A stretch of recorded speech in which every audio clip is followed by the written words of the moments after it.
নমস্কার, আমি অ্যাস্ট্রোলজার আচার্য ঋতব্রত শাস্ত্রী বলছি। সামনেই রথের দিন কী কী করলে বা ছোট্ট টিপস বা টোটকা বলছি, কী কী করলে ভালো ফল পেতে পারেন সেই কিছু উপায় বা টোটকা বলছি।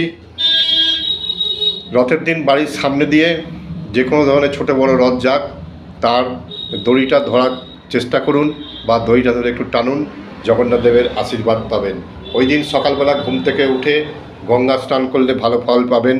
ওই দিন নিরামিষ আহার করুন। ওই দিন বাড়িতে গাছ লাগান। ওই দিন জগন্নাথ দেব, বলরাম দেব এবং সুভদ্রা দেবীকে সাদা ও হলুদ ফুল দিয়ে সাজান। ওই দিন জগন্নাথ দেব, বলরাম এবং সুভদ্রা দেবীকে তুলসী পাতার মালা দিন।